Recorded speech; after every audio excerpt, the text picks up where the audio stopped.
got this 20-year thing going with Eminem, all right? And I know you probably get flooded with all and let me be clear. I'm an Eminem fan, but I'm a Benzino fan. And that's what I don't think people understand they can be both. You know what I I mean? Like know. you can be fans of two, you know what I mean? Why you gotta pick? I don't understand. Like I get attacked I defending. appreciate that, man. Listen, I want to please send me that clip because I need to post that ASAP, please. Let's rock!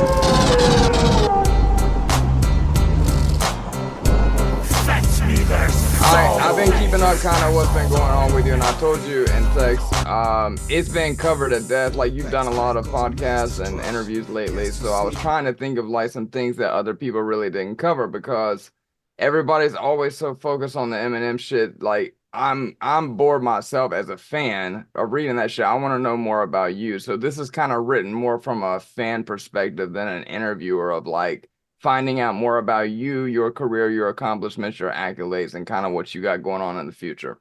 I Okay, want to thank you again for doing this. I am a big fan of yours, man. So it's a real pleasure to get to speak appreciate with it. you like this. Appreciate So it, brother. it's been covered, so we're gonna skip. Like I don't need you to tell me all about your childhood and stuff, but I kind of want to skip to like high school for you. And I assume you're in high school. Hip hop is a big part of your life. When did you kind of decide that you wanted to start making music? Man, I'm from Boston, but my grandfather lived in the South Bronx, and it was his son who was probably like a year or two older than me. Really got me into hip hop. I probably was about 11, 12 years old, and he was the one that introduced me to two turntables, scratching, and this like phenomenon. And I went back to Boston later on in the '80s, seeing the movie Wild Style, and just really was like super interested in hip hop. And around that time, Boston hip hop groups were forming, and I formed one of my own. Used to get block parties, but this was like around the early to mid '80s. Okay, so do you remember the first time you actually like recorded a song? I'm assuming on a cassette. Well, actually, yeah, our first recording was at Cyber Sounds. It was on a 16 track. It was a recording studio, either Newberry Sounds or Cyber Sounds. And I remember recording on a 16 track machine. It was this big ass machine with That actual tape. that's what replaced the 8 track, right? Yeah, this was 16 tracks. I mean, of course, there was 24 tracks after that, but this was like, like the actual tape. You know what I'm saying? I'm gonna get right into it. So, Yeah. so I had, really, like with me, hip hop was just a natural thing because like it was this music and shit that came from the street, and at that time, really, there was only disco and R&B out. So when hip hop came under beats and scratching was so like amazing to me on two turntables, I just started just falling in love with it, and I ended up developing a group called the Almighty RSO. Put together a group, and we was battling. We would do outside block parties and performance roller So rinks. this is junior high. I'm sorry, junior high or high school. This was right junior high going. This is about like junior high going into high school, Okay, like so do eighth. you Yeah, remember the first song that you ever wrote? I remember I used to do this rap before I even got in the studio. I did this song called like space rap, and it was about this alien. I can't remember it, but it was this long rap. Yeah, because I remember back in the day there was this rapper called Super Rhymes, and Super Rhymes would tell the story about an alien coming to Earth, and I used to love that rhyme. And I had my own little take on it. But my DJ name was Rock Shock and Ray Dog. I was like a DJ. Okay. Yeah. Do you remember what was the first cassette tape you ever bought? Well, I remember Rick James was probably the first type of Yeah. shit I ever did, like Rick James.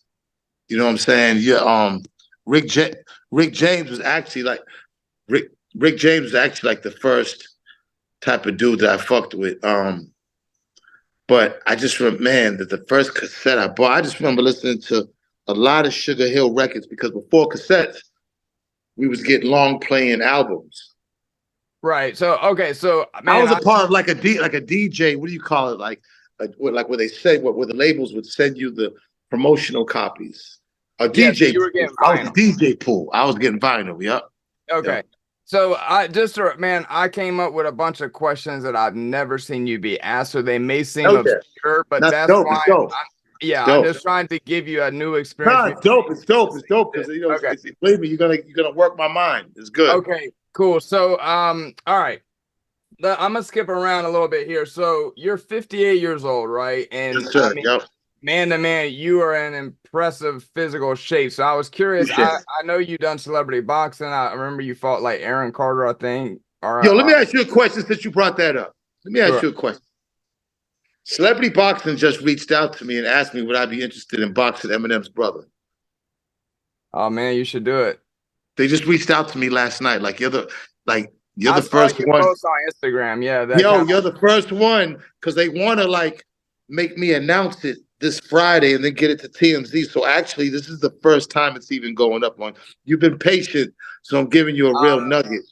His uh, his brother's name is Nathan. Are you familiar with him? nah.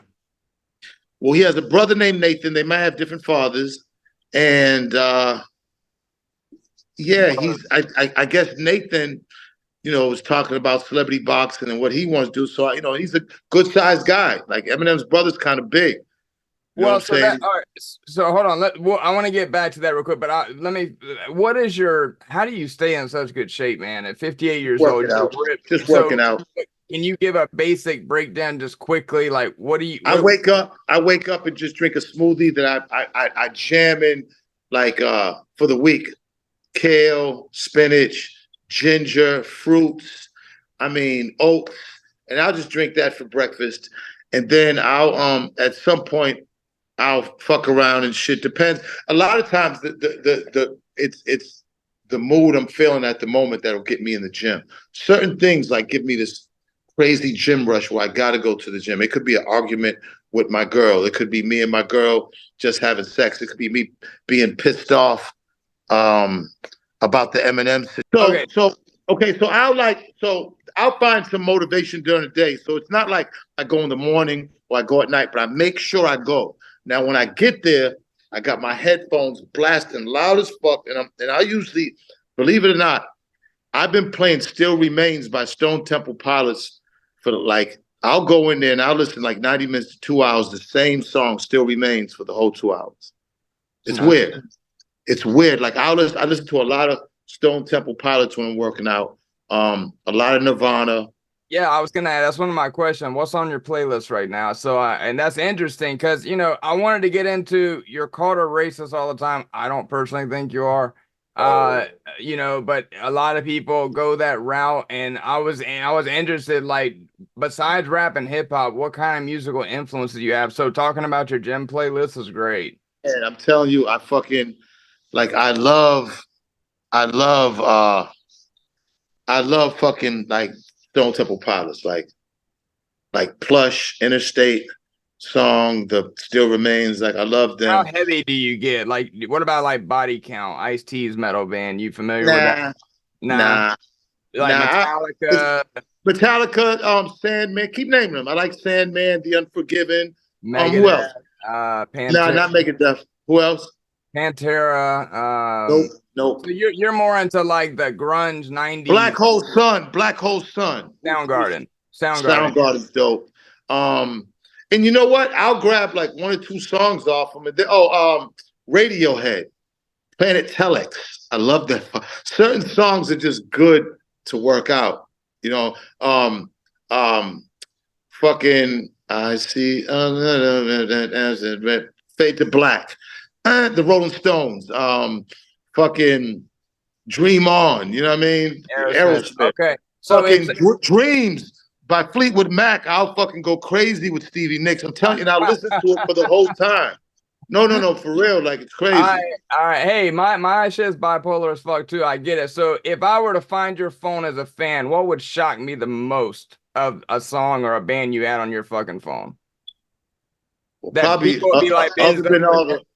Other than all the homemade sex tapes I got, you probably music. Nah, I'm only playing. I like the joke, Gringo. Nah, you're good. You know what? The ones I just said, you'd probably be surprised. I listen to a lot of Miles Davis, but all the guys I just said, people probably wouldn't think that I listened to them. Honestly, like I listened to Frank Sinatra. I listen to Sinatra. I'll listen to Jesus Christ Superstar Andrew Lloyd Webber's Play. I listened to certain rock songs on that. I mean, like my musical knowledge and listening is vast. I mean, it's broad. It's I feel out there. like artists, I don't know if you agree with me, but artists, especially musical, like I'm a drummer, so I don't, what you do is completely different. I'm envious of guys that can get on a microphone because the singer always gets the girls. Nobody gives a fuck about the drummer. That's not So true. That's not true. Like who's the one armed drummer? Def Def Leppard. Leppard. Yeah. Yeah. You think he was smashing mad pussy? I don't know, man. I don't know. I don't know. I think he might have.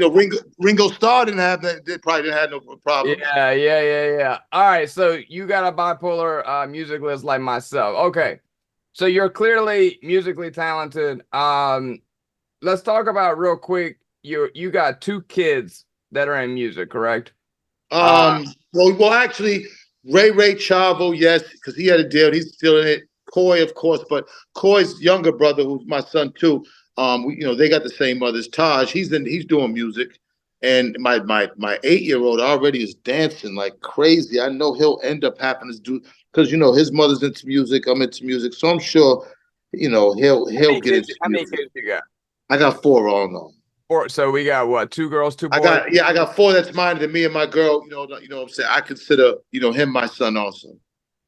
Oh, So that really, yeah, he's 12 years old, and that him, myself, and my girl.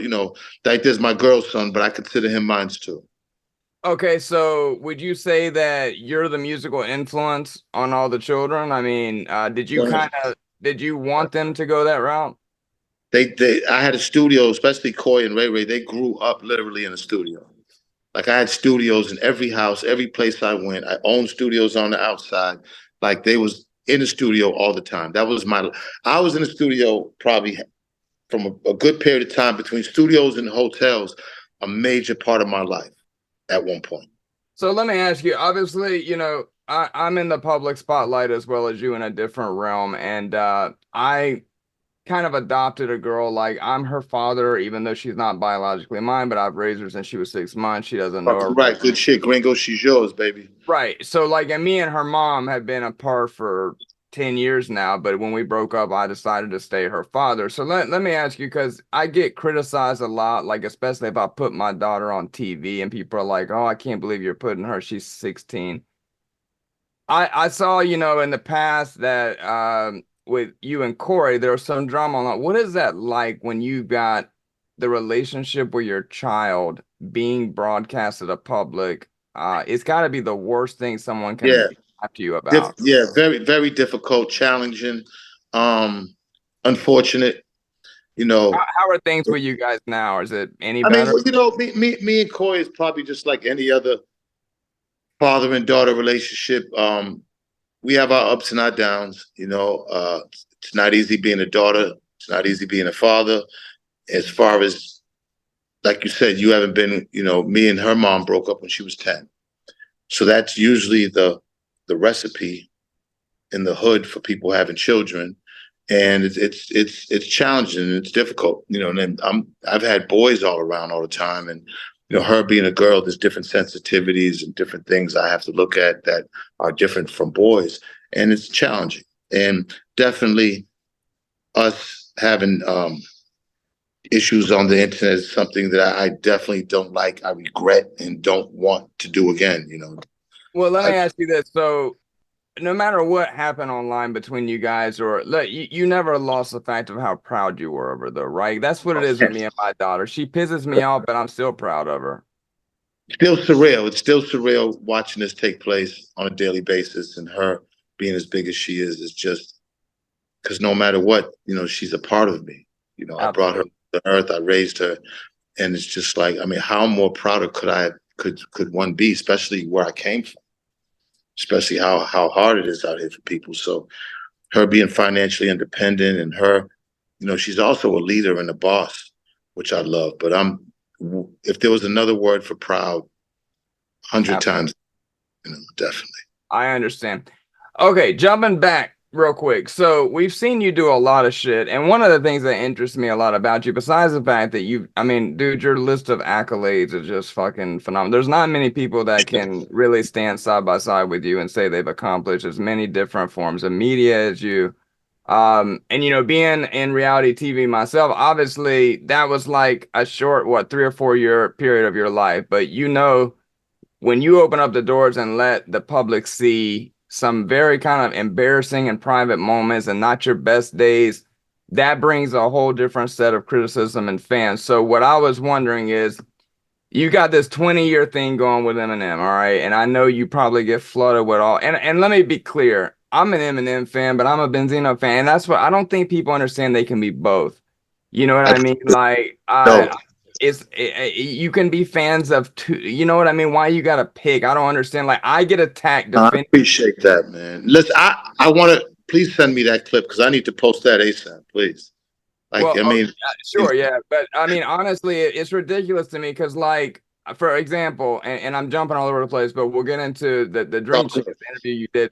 It's like I will say something positive about you, and then Eminem fans start jumping on me, and it's like, bro, I like Eminem too, but what I like Benzino too. Like, what the fuck? I don't understand why you have. who gives somebody the fucking right to jump on you about someone that you like to listen to? I mean, what fucking like that shit right there blows me, bro. That shit really like who gives somebody what makes them think that they could tell you what you want to listen to, or them to get mad at you? Like, are they like to me? And that's why I say his fans are the most weirdest. You know, I don't fuck call them crazy because ain't nothing crazy about them. You know, like they sit behind this internet. They would never come out here in real life and cause no problems with you, me, or anybody else. To me, they're a bunch of cowards, a lot of them, because who gives you the right to tell another grown man what the fuck he should be listening to? Like, And are I'm you sure fucking? you get the same response as me whenever I do respond to a troll, then I get well, you signed up for this. Like when you signed a contract to show your life on TV, you should have accepted that we had the right to give you our opinion. That's a justification for bullying. I mean, I never signed a contract saying it was okay for you to disrespect me as a man because you watched me on fucking TV. So I'm sure you feel the same way, where it's like, because you gave an opinion on an artist, who the fuck are they to tell you? And I can only imagine between the Eminem people and you're on I mean, people don't understand. Reality shows bring a whole different set of crazy people. It's 20 years of nonstop bullshit, man. You know, nonstop disrespect, but it ain't nothing. You know, it's all internet based, so you know it You doesn't must exist. have thick skin. Were you always like that? I mean, is I that come from, I mean, I've come from death and destruction all my life. You know, drugs, death and destruction, the streets, and you know, I was out the house at 12, 13 years old, so I've witnessed a lot of um, bad shit. So this isn't nowhere near that. It's just disappointing, and I get frustrated because I'm like the nerve of you to think that you could tell me what I need to listen to or have an opinion on. Like the reason like all my pages get dropped because when they say something like that, I'll go in there and say like I'll chop your fucking kid's head off, and then they'll report me. But not that I would do it, but that's how angry I am for right? somebody to think that they have the right to come on my page and dictate to me who or what the fuck. Like, man, please. Well, I'd go to jail for that shit. If that was ever happened in person, I'd go to jail for that. let me ask your opinion on this. So, what I tell people, like for the TV franchise I'm a part of, there's 100 different fan pages, message boards, etc. And I always tell people it's very different when you come to my personal page and say this bullshit. Go to those message boards, say whatever the fuck you want about me. That's what they're for. You don't have to like me. You don't have to respect me from being TV. But when you come to my personal page and post on a photo I posted of a happy birthday with my daughter, some bullshit about something you saw on TV, that's crossing a line, I think. All that shit crosses the line. All that because it's like, come on, like this isn't like they don't have any right to dictate to anybody. Dictate to your mother or your kid or somebody around you. Like, what gives you the right? But do you not feel differently when they come to your personal page versus if I've only ever had a personal page, so you know what I'm saying. Like I said, I learned the hard way. All my pages got taken down. I had a page with 1.5 million followers because they come at me, I come at them, then they report me. Like a little game they play. Like but what I mean, so like Love and Hip Hop has a Reddit forum, right? And like if you've never looked, I'm sure there's 1,000 Benzino forums where they're talking about you from Love and Hip I've Hop. never seen. Yeah, Okay. I've never seen one. So, well, they're all over the internet. If you're a public figure, they're everywhere. So that's what I meant is if they go to a Reddit page that's not attached to you, or let's say a Facebook group, I don't really give a fuck if they're talking shit over there. It's when they come to my DMs or when they start posting on my page that I'm like, you got a lot of fucking balls to come. And you know how nasty fans can get Well, where things like have to happen in real life. You know, one of these fans have to be found somewhere, chopped up in little pieces for doing some shit like that. And then the rest of them will be like, hey, maybe I shouldn't be bothering people like that. Maybe I shouldn't be trying to bully people. Maybe I shouldn't. It's only until violence happens. People respect violence. You know what I'm yeah. saying? People can hide behind the internet all day. And that's, you know, they're not out here where the violence is taking place. But, you know, if something happened to one of them, then the rest of them will go crawl in their little holes. You know what I'm saying? Did it not throw There's no you? mistake about it. It's the biggest type of coward shit I've ever seen. So How thrilled were you when you saw that fan that rushed Dave Chappelle got his fucking ass kicked? I think I've watched that clip 10 times, but the fact that they beat the shit out of that guy made me so happy that he thought that was okay. I You know like what that. I mean? Now that you brought that up, I enjoyed looking at that. All I right. did enjoy that. I didn't even know I enjoyed it until you said it. Yeah, no, that was like, and watching Dave Chappelle's latest stand up, if you haven't, he talks about that event and the way he tells it. It's just a really fucking funny story about how the guy was getting his arm broken behind him while he was trying to finish the show. But anyway, I'm a big Dave Chappelle fan, man. So anyway, so I wanted to ask you, you may not have got to spend a lot of time around Aaron Carter, but since he was a really bad drug addict and passed away, any memories of him when you did the celebrity boxing thing that you could share, bad or I mean, good? he was talking trash, but you know, I could see he was going through his demons as far as what he was going through. And like, you know, you don't want to kick a guy when he's down. When he passed away, I kind of felt bad, really did, because he got a little girl, and you know, it just goes to show you like how precious life is and how fast it could be taken from you, and you know how you get caught up in this internet bullshit talking and everything. And at the end of the day, you know, he's gone now, and his daughter's not going to be here to have her dad, and that's way more serious than any boxing match or going back and forth. That's real life shit. And Absolutely. I like to stay in real life, and I think the internet, I think on a daily basis is they really not only they don't want to be in real life. I think people understand. Some people know the difference of the internet and real life, but I think people, you know, just want to be in like a fantasy world. yeah. They want to live that. They don't want to live who they are out, and they'd rather live that. And I can't get with that because I came up when the internet wasn't around, and I survived the real life. So to me, that's you know, to me, I'm more proud of that than anything. That I did survive the real world, and I really am outside. Like the internet can be a coward's paradise. You know? Absolutely. I was born in '80, so teenage years I grew up when the internet was first, but you know when it was still a fucking phone line and modems and Right. shit. But I do kind of miss those days. It is nice for the technology, but it is like these new kids, man, like the 15, 16-year-olds that can't walk without having their phone. It's crazy. It's like, what's it gonna be? It's fucking us up, bro, for real. I agree. It's done a number on society. So one more thing about that. You ended up winning that fight. Do you remember being surprised? Did you think that you were gonna knock him out quicker, or did he? Nah, because he really could box. It was shit. That first round, he was jabbing me, and I was like, oh shit. So I was like, okay, let me put my, you know, I had to put my body on him. I had to put my weight on him. And you know what I'm saying? I figured if I did that, because I was kind of like, all right, well, let me go in there and box with him and everything. But you can't do that, man. Like, he was a quicker guy. He had a lot of skill too. You know what I'm saying? When I rushed him, he fell, hit his head. He had to go to the hospital that night. He said he blacked out and shit. But you know, it was something I always wanted to do. But I would love to box. And I'm gonna tell you, this is big, believe it or not. But yeah. No, I wanted to get back to that. me and his brother might get it on with celebrity boxing. Shout out to Damon. So tell Damon. me how that works. Like from a fan's point of view, how does celebrity boxing work? They contact you, they say, "Hey, we're injured." I mean, I'm assuming you must have come from a boxing background for them to reach out to you. They knew you No, must. no, no, no, no. Celebrity boxing is they just want. They don't care if you can fight or not. They just want you to get. I mean, it's only 3 rounds for Christ's sakes. I mean, if you can't put your hands up for 3 rounds, then then trust me, you don't need to be out here. I got to train with a man Dewey and forgot his last name, and I'm sorry about that. But Dewey, he trains.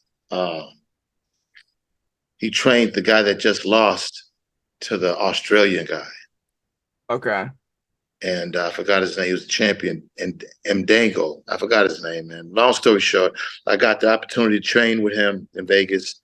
He's a championship trainer, and I just like the experience. I never got to box. Me and my dad loved watching boxing our whole life. I'm a major, big boxing fan, and I got to get in there and see what it was like, and I liked it. So they basically give you an offer, and shit, I tell you, it was a good offer to fight that guy, but when I was talking to Damon the other night, him and Twan, and they was saying, look, what about you and Eminem's brother Nathan?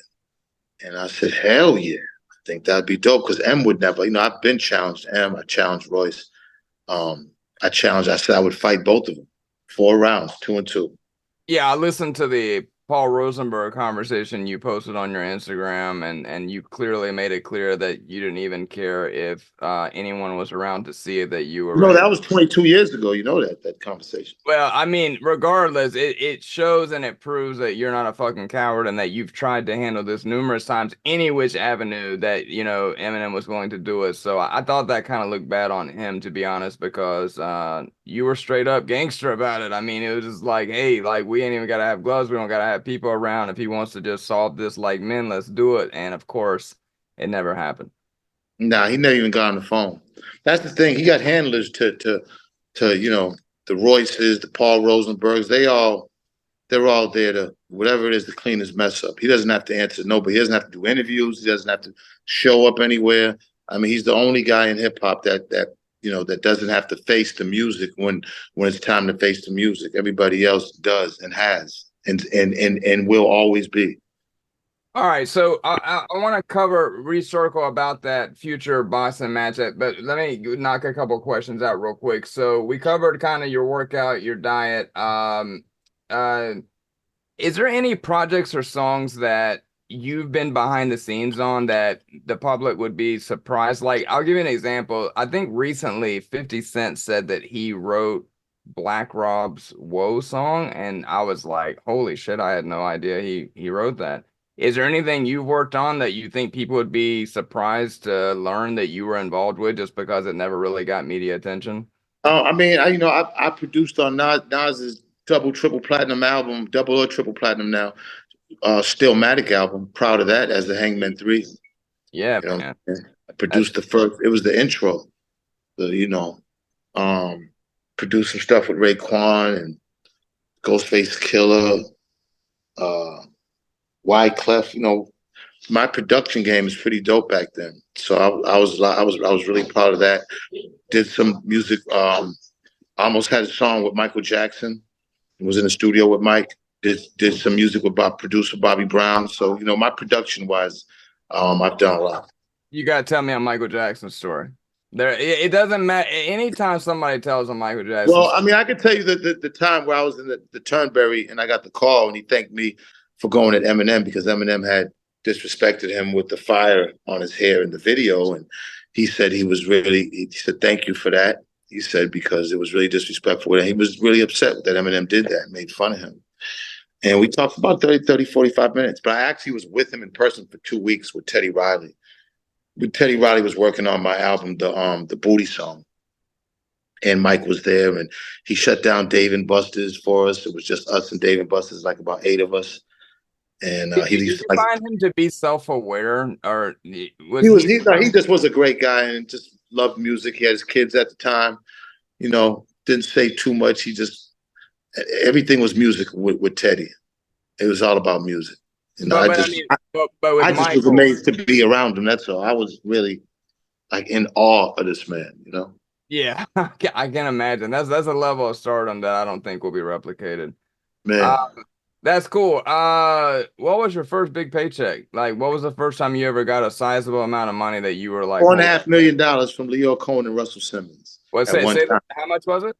$4.5 million from Leo Cohen and Russell Simmons. It was for the Source Hip Hop Hits. I came up with the first compilation way before the Now compilations, but we wanted to put, I came up with the idea to put, we had 12 covers, put those artists who was on the cover and their biggest song of that year on compilations. We sold 5 million of them. We went through Def Jam, and the first check I got was $4.5 million. What did you buy? What was the first thing you bought?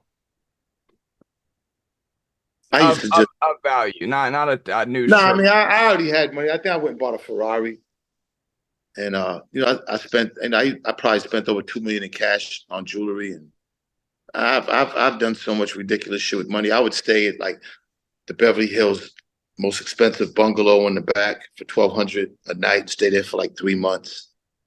Now, this You know, was after you were already doing the source. this was while I was doing the shows. While you're doing the source, so because I've heard maybe on Drink Champs, yeah, I guess that. So it was a couple of years before you really started seeing any money from the source. A lot of years. I didn't really start seeing money from like maybe '98. The source was found in '88. And I then got during down. the height, Yeah, how much was the source making a month during the height? Like what was $2.5 million a month? cash. Wow. Something else I wanted to touch on about the source while we're on that subject is I was looking on Wikipedia and there's about 20 to 30 albums that have been re-ranked that were 4 mics and later got re-ranked to 4.5. For example, I'll give you a couple. 4 mics that went to 5, Snoop Dogg, Doggy Style, Tupac, Me Against the World. Any explanation as to why that happened or? I don't know who did that. I don't know if they was even, what is it when a boat has to be blessed? What's that called? Commissioned. I don't even know if they was commissioned to do that. That might have been just something somebody did. But the mic system was a revered system by many, and you're always gonna have people who are gonna think that they should have got a 5, or this one shouldn't have got a 5, or that one should have got a 4. I mean, that I guess was the beauty of it, is that it kept conversation. But like paint us a picture as fans. All right, so you work at the source. I imagine an office with a round table. An artist's new album drops. You guys get a copy. Do you have a listening party? Who's in well, the no. They would go in the back. It would always be the journalists, the photographers, the artists, whoever worked in that section of the magazine. There's the business section, then there's the journalist section. Whoever worked on that side would do it. Me and Dave would stay out of that. We really never dealt with that. Like probably 90% of all of them, me and Dave had nothing to do with. So you guys didn't have anything to do with the ratings At all. Okay, so we would let the people do their job because they really they took pride into that.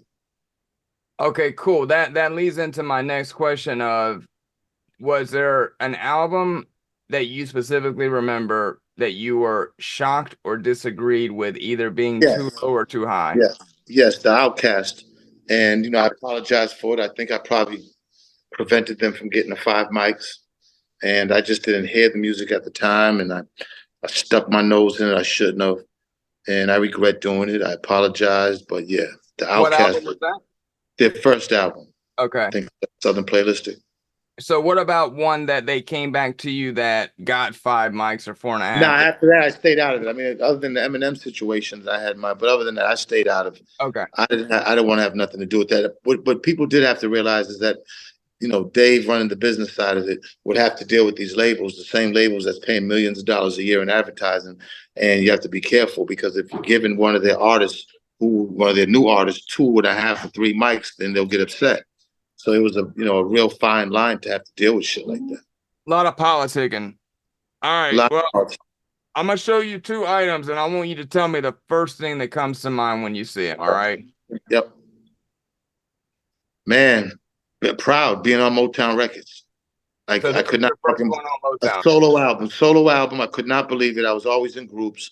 I was blown away. I had a song called Bang to This that Funkmaster Flex was putting bombs on, and I produced with the Hangman 3, Jeff, and rest in peace, JB. Probably one of the proudest moments in my life on Motown Records. Like that was crazy. Motown Records. All right, and Got you a got big deal too. Shout out to Kadar Massenberg who gave me that deal. you've got two of my favorite rappers on here, Fabulous and Busta Rhymes. So that's pretty incredible. And the second one, Man, I was independent and fucking just wildly going through that Eminem beef. Was a wild time. At that time, had a lot of money, federal investigations, all kind of women. It was just a really wild time around that. But that I tattooed that album cover on my arm, so that particular album meant a lot to me too because of everything that was going on in my life. so would it be fair to say that you're most proud of this one because it's on Motown, or what album of yours? Yes, 4 or 5 studio and albums. because it's my first solo album. I never pictured myself as a solo artist. I couldn't believe it. I could not believe it. Up until then, I've always in groups, and there was always other guys that rapped better than me. I was just pretty much a leader type guy and always put shit together, and I produced. But yeah, like I was proud of that, man. On Motown Records, I mean, for me, Motown Records was like The the shit, history. yeah, I understand. The history of Motown was crazy. The Jackson Five and Diana Ross. I mean, we can go on and on. Marvin Gaye, just the greats and the history it had in our culture. Like super proud that I could be like, if they ever did like a list of artists, I'm on that list. Speaking of culture, okay, so you talk a lot about culture and the impact of hip hop being kind of a voice for African Americans, and a lot of the racism talk comes in, I think, because you're just very passionate about protecting hip hop and what it means for African Americans. I wanted to ask you about today's culture as far as I'm a huge fan of Juice World. And these younger rappers who just kind of make all their music about doing drugs, and we're seeing between gang violence, shootings, and drug use, so many young rappers have been killed in the last 5 years.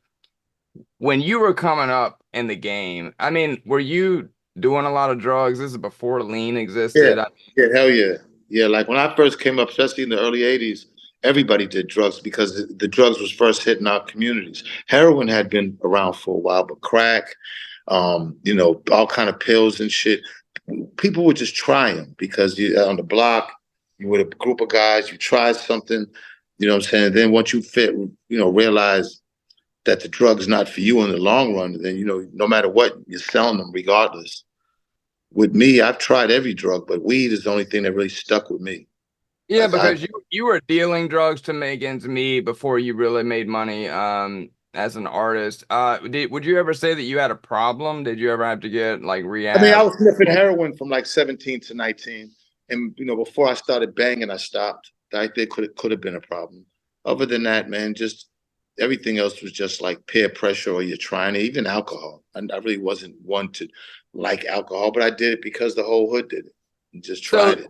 Do you think that it's important that these younger rappers, because that may or may not be a part of their real life growing up in the hood and dealing with those type of problems, talk about that so much in their music? Do you think it influences the consumer, or do you think that they should probably talk less about the drug use? Music influences everything. Like music influences everything. And yes, man, I don't even know how we got here with the whole generation, rapping about drugs the way they do and how, but it's not good because all that stuff in the long run, harms your health. Young people have to know that first and foremost, that you're not going to be young forever. I feel like Lil Wayne is kind of what started, like he got so big and talked about lean and all this other, and I love, man, I'm wearing a Cash Money shirt. I was listening to Lil Wayne before he got big, when he was 16 years old.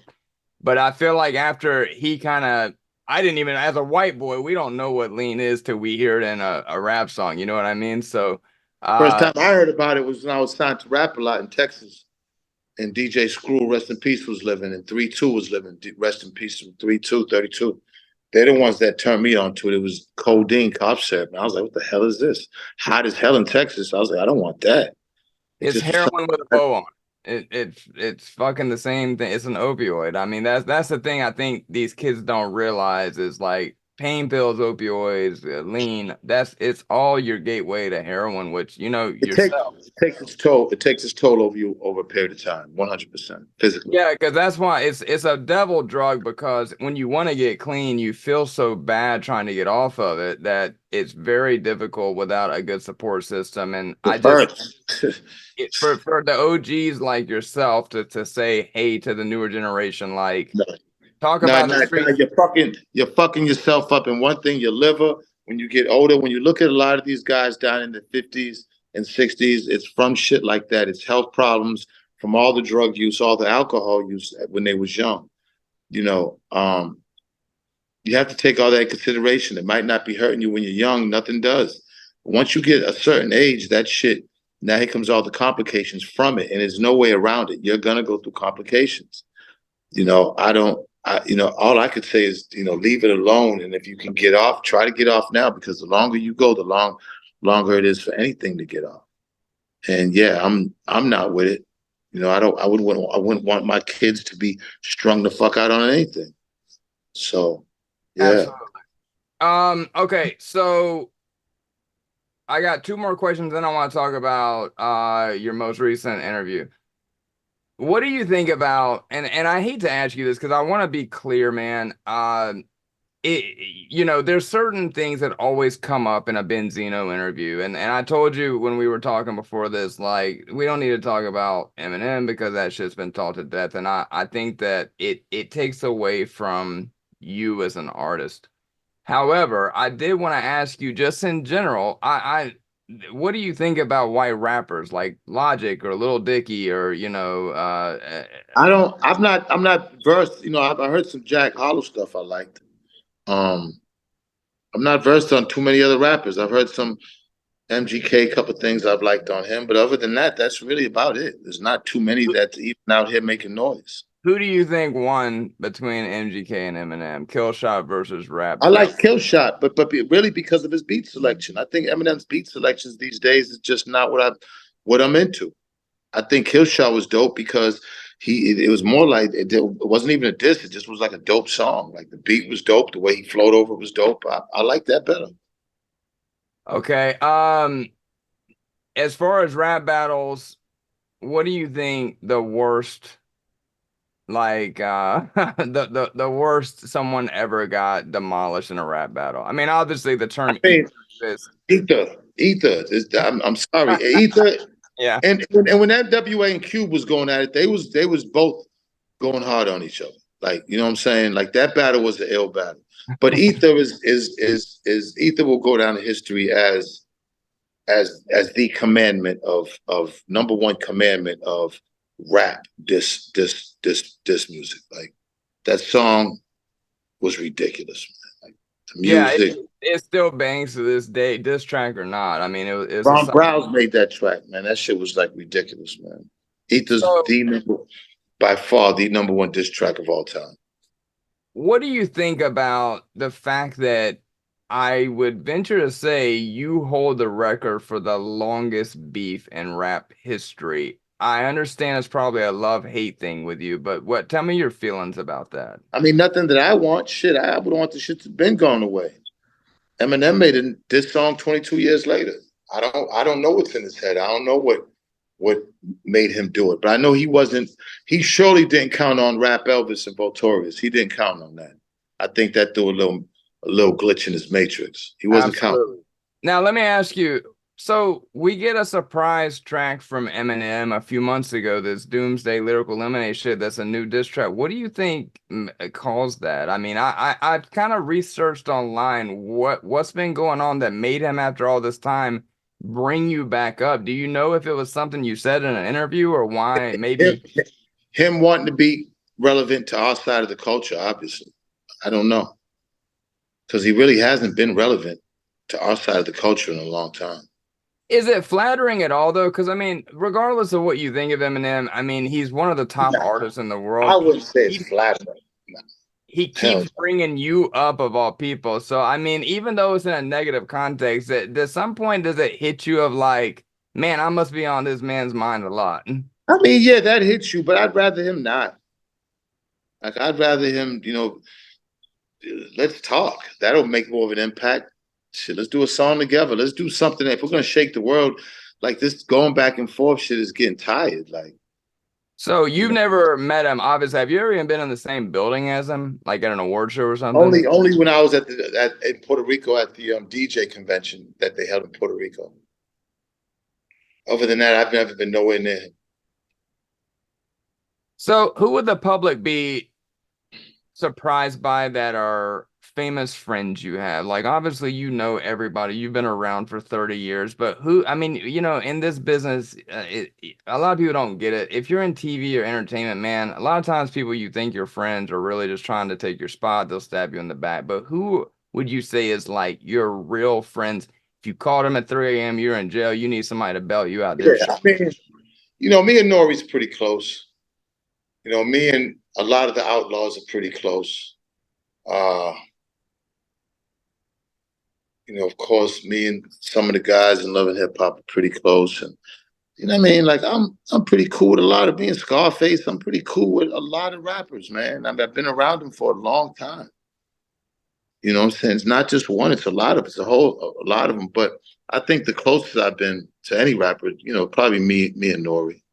Okay, you're going to a desert island. You can only take 3 albums with you to listen to the rest of your life. I know this is a tough question, but 3 albums that you got to listen to for the rest of your life. And if you can't give me 3, just name a couple off the top of your head. You're not going to be married to it. It's all for fun. Man.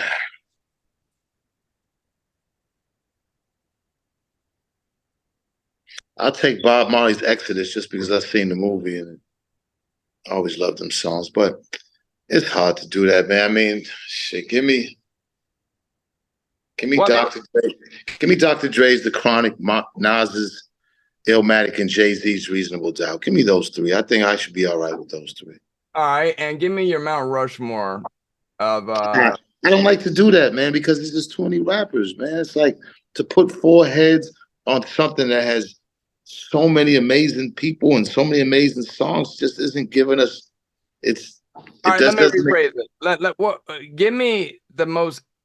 Okay, let me think how to word this. So the most influential that did the most for the culture, not talent, not lyricists, not talent, but give me your top people that you think really.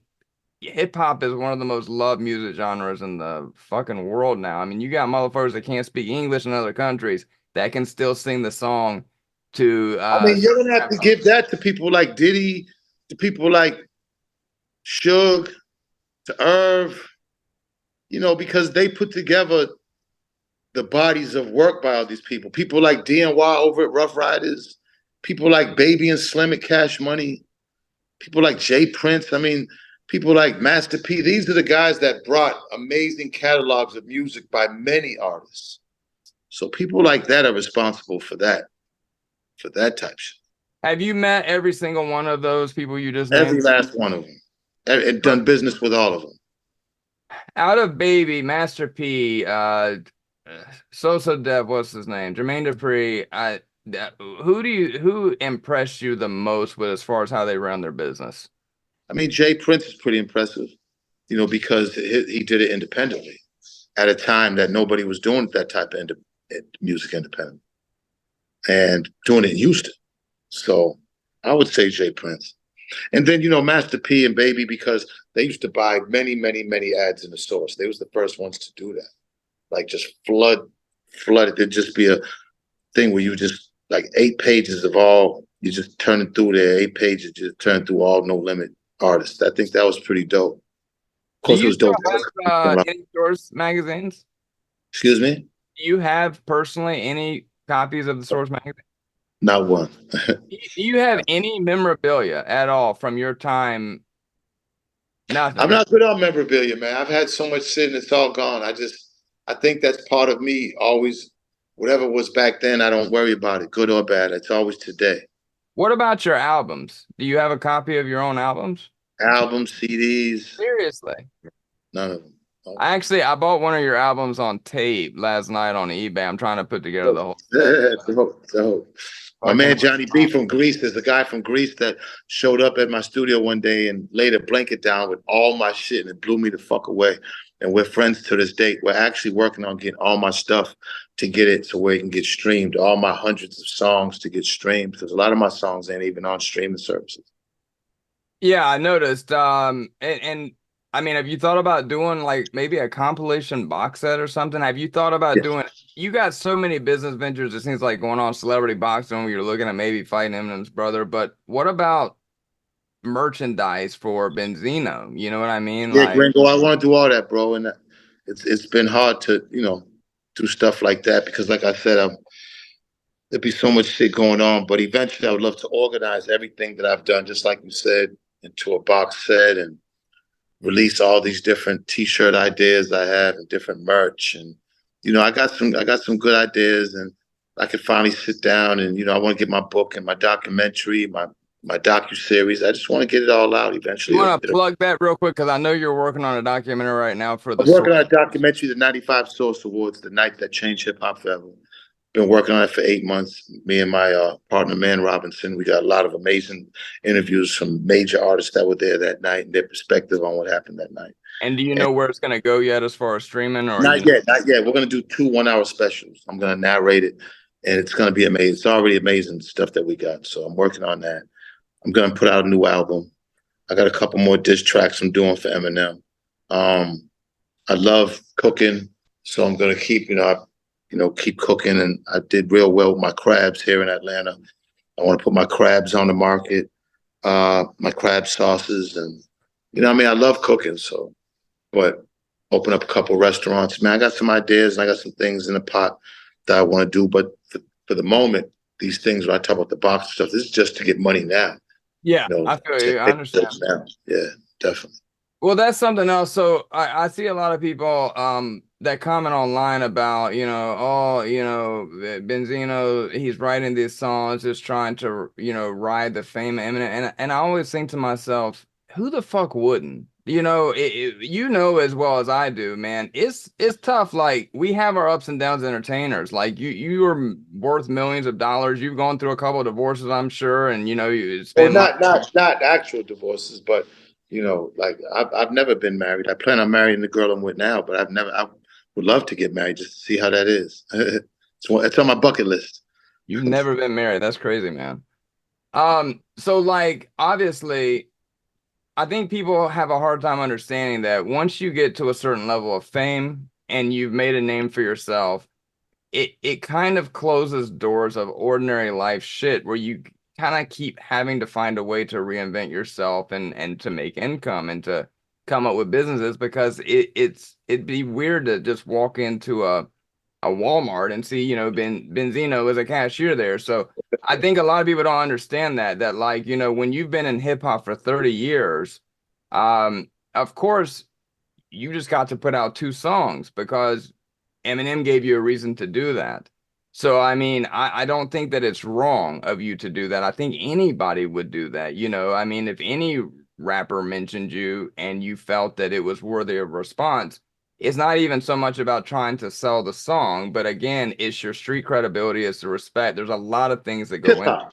It's hip hop. Battling's been part of hip hop for a while. So on one hand, I get it. I do know it's been a long time, but it's hip hop shit. And I embraced it. I'm saying? I'm glad because I came out with 2 amazing songs. The songs are dope as fuck, and I'm proud of myself. And shit, I'm glad that the people can finally see that my music is dope. I think my music took a hit because of all the controversy, but I don't, I'm a hustler, and I like getting up in the morning. I like working, and I like I like that I don't have to punch a clock in. And when I like that, whether I have $1 million or $5, people can come out here and want to take a picture with me and love me. So it's all a blessing where I came from. So, all right, I got one more thing, and then I just want to briefly talk to you about a couple of things you said on Drink Champs. So, the reactors on YouTube have become a big thing, right? And I've seen that you've hesitated to talk about specific reactors in your interviews, and I think it's probably because you don't want to give them any attention. But I really don't know these guys, and I don't know their purpose, and I don't like sitting in your bedroom with your pajama pants on talking about songs, like I just don't. I can't. You know. Okay, so there's one guy in particular, and what he does, he's a white rapper. He breaks down songs, and actually, I mean, believe it or not, he's probably one of the best breakdown as far as How can going. he break down songs of a black person from the hood when he knows nothing about the hood?